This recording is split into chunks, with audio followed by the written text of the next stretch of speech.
Barakatah Yahweh, Barakatah Yahweh Shai. Welcome to part 2 of Hebrew names and meanings, or Hebrew names and their meanings. Today we're just gonna jump down to to the 12 tribes, because we covered a lot of different names last time in the last lesson that we went over. This time we're gonna hit the 12 tribes. As you can see here, the first tribe, Judah. As you can see here in the Hebrew, Yahawada, Yahawada. Because although Judah was the fourth born son of Jacob, you know, he had the first spot, because the Most High said he's gonna save the tents of Judah first. That's why when you see the 12 tribe sign, you always see Judah at the head of it, even though Judah was the fourth born son. You know, it's all spiritual. It says Judah, Yahawada. Yahawada breaks down to two words, Yahweh and Thawada. Okay, Yahawada, Yahweh, which is the Most High's name, means he to be, or he is, or he exists. And then Thawada equals thanks.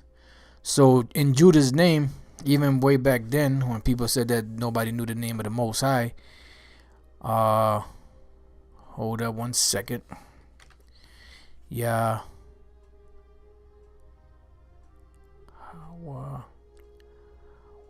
Okay, Yahawada. I had missed a couple of letters. Alright, so Yahawada, even back then, when they say that people didn't know the name of the Most High, nobody knows the name of the Most High, even back then, men knew the name of the Lord. You know, they started calling upon that name going way back around the time of Adam. You know, because Adam knew the name of the Most High. You know, but the men back then started calling upon this name, Yahweh. You know, but it just wasn't well known, because it wasn't time for that name to be fully magnified. You know, and the time when the name was fully magnified was during the time of the Exodus of Egypt, and when the Most High's name was truly magnified, even though it was already known, it wasn't well known. And then in this time now, that same name, which is not well known, again, is going to be very well known who the Most High is, and his name is going to be exalted in these times. So Judah, the fourth-born son of Jacob, had the name Yahawada, which is Yahweh thanks, or Yahweh Thawada. Okay, because you have Yahweh here, and then the da is the suffix or the ending of the word Thawada, Yahawada, Yahweh thanks. All right, the next one is Bunyamyan, Bun Yum Yun. The word bun breaks down to son, and Yum Yun is right. So Bunyamyan is son of the right. Now the Judah was the son of Leah, and Bunyamyan was the last son that Rachel had before she actually had the son, and then she passed away because she had a hard labor. So she had called him Benani, but Jacob said no, his name is gonna be Benjamin, Bunyamyan, son of the right. Okay, so that's what the name Benjamin means. All right, Bunyamyan, son of the right. All right, the next one is Levi, or Law Yah. That's a La, Wa, and a Ya. Law Yah, Law Yah, Law Yah, lawyer. Joined to me. Now, this was one of Leah's sons, and she said that her husband, you know, Jacob, would be joined to her because of this son. I believe this was the third born son of the 12 tribes. And she said that the Most High was going to pretty much join Jacob unto her, because she has, at this point, she had 3 sons, and Rachel had no sons. You know, but when you look at this name, the name of this particular son spiritually, you know, really Loya, or joined to me, means joined to the Most High, because through the tribe of Levi, or through this man Levi, came the tribe of Levi, which were the priests, and they were the ones that would officiate the business of the priesthood. You know, the business of the temple, the sacrifices, you know, the gifts, you know, and all of that. You know, the tithes and all of that. So when you look at the name spiritually, and dig deeper into it, really is Loya means joined unto the Most High. So joined to me, which is a literal name, but it really through the Levites was the first time when we were joined, really cemented, the nation of Israel with the Most High with the nation of Israel, because they were the ones that officiated the Most High's business. All right, the next one is Simeon, Shemai one, and I believe this is one of the sons of Silpah, which was if I'm not mistaken, is Silpah, which is Leah's handmaid, or this might have been one of the sons of Leah herself. And the word Shemai means to hear, and the one at the end is part of the word affliction. So Shemai one means affliction heard, because she was being afflicted because her Jacob loved Rachel, and he really didn't care too much for Leah, because really he when he saw Rachel, he was smitten by her. So he really wanted her. So even though she was Leah was also his wife, he was really more attracted, so to speak, to Rachel.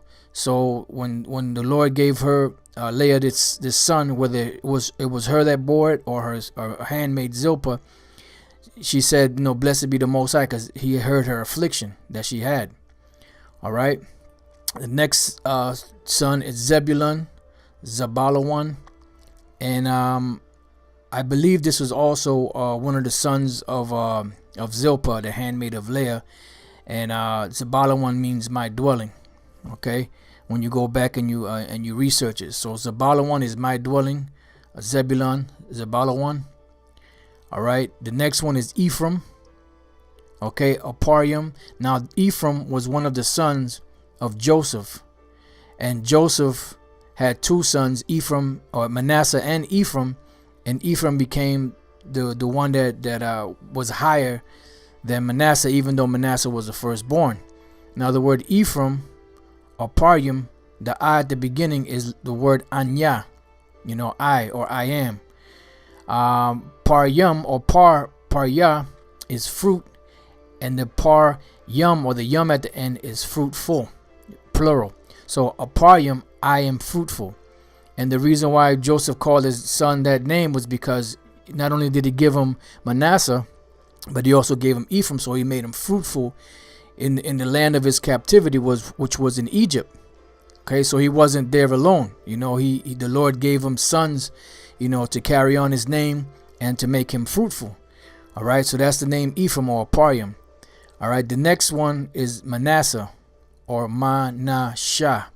Now the word Manasseh means made to forget, because when this was Joseph's firstborn son, and when his firstborn son was born, Joseph said, the Lord had made me forget my affliction, or something to that effect. Because remember, the sons of Israel, the other 11 sons, sold Joseph in slavery to the Ishmaelites, who in turn sold him into slavery unto the Egyptians. So Joseph was in the prisons. He was miserable. So when the Lord gave him his firstborn son, he named him Manasseh, made to forget, because he forgot about all the hell he was going through and all the stuff that he was dealing with, and was able to channel that, so to speak, through his son Manasseh. And then Ephraim came, which gave him even more joy. That's why he said, I am fruitful, for Ephraim. All right, Gad, or God is troop. Now Gad was I forget if it was Zilpah or Bilhah, one of the handmaid's son. And when she was giving birth to this particular boy, which became the father of the tribe of Gad, there was a troop. She saw a troop, so she named him Troop. Okay, so that's what the name God means. It means troop. All right, God. All right, Reuben, which is the firstborn son of Jacob through Leah, is Ra'arban. Ra'arban.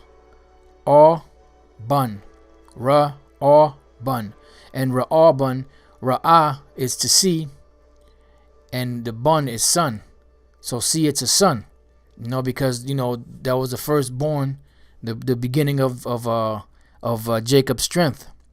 So the boy's name was called Reuben or Ra'aban, because that was his very firstborn, and that's what his mother Leah called him. That was a firstborn son, and the reason why the Lord did it was because Jacob loved Rachel more, and Leah was despised in his eyes, so he allowed her to be fruitful and withheld from the womb of Rachel, to gain favor for Leah, so to speak. All right. Now the next one is Ashar, which means happy, and I'm not sure which one of the handmaids this was. I believe it could have been Leah's handmaid or Rachel's handmaid, but the name was happy. They were happy that they were able to bear another son, and Leah was the one that bore Jacob Dinah, which the word Dinah is a feminine way of saying judge. Okay, that's just as a added footnote. The next born son was Naphtali or Naphthalia, and I'm not going in any particular order on these. I'm just giving it to you as it's on the sign. Naphtali is Naphthalia. Napthal means wrestling, and the Yah is my wrestling. Because remember, these two women were fighting one with another, or in competition, wrestling one with another, and the one that was more despised, so to speak, for lack of better words, was Leah. So whenever the Lord would give her a son, she would name it according to the situation she was dealing with at the time. All right. The next one is Issachar or Yashashkar. Yashashkar, because that's Yah, Sha, Sha, Ka, Ra. These two are connected, and these two are connected. Yashashkar. All right. Now the word Yashashkar means Yah is he, Shashkar is hired. All right. And what happened was that her son, I believe it was Reuben, found some mandrakes, and or one of the sons of Rachel, or one of I believe he was either Reuben or one of the sons of Rachel that found the the mandrakes, and you brothers could go look it up. And what happened was Leah bought the mandrakes from Rachel, I believe, the story goes, and she hired her husband to lay with her that night for the mandrakes. Some to that extent. Rachel bought the mandrakes from Leah.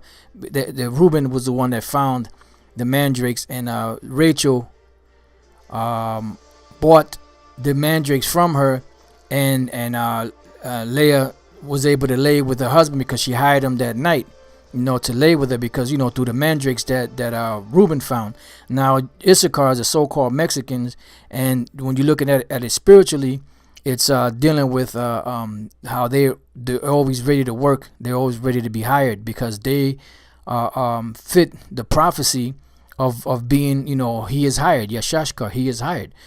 So when you look at it spiritually, that's what the name was. Because remember, there's a Latin term called omen nomen, which is name prediction, and a child was normally named after what he would do, so that's why this name was heavy, because it's spiritual. Because if you look at the characteristics of the so-called Mexicans, they're always ready to work, and they're hard-working individuals, always ready to be hired. You'll find them on the streets and all of that. All right, the next name, and that was the 12 tribes. The next name is David, Dawadah, and the name Dawadah means beloved, because he's beloved of the Most High, a man after the Most High's heart. The next one is John or Yohanan, which is Yawachanan, which Yawachanan is Yahweh, or Yahweh's grace or gift. Okay. So it's Yahweh's grace or Yahweh's gift. That's what the name John or Yohanan means. Yawachanan. It's not Yohana. That's a fake Hebrew name. It's Yawachanan. John, Yohanan, which means Yahweh's grace or Yahweh's gift. And the last name I have on the list here is Jonathan. Yawanathan. Jonathan. Now Yawanathan means Yahweh has given. Because Yahweh or Yahweh for short, and Nathan is to give. So Yawanathan is Yahweh has given. So that's some of the names so far that I have. And I hope you brothers have been edified. Until the next time, I say Shalom.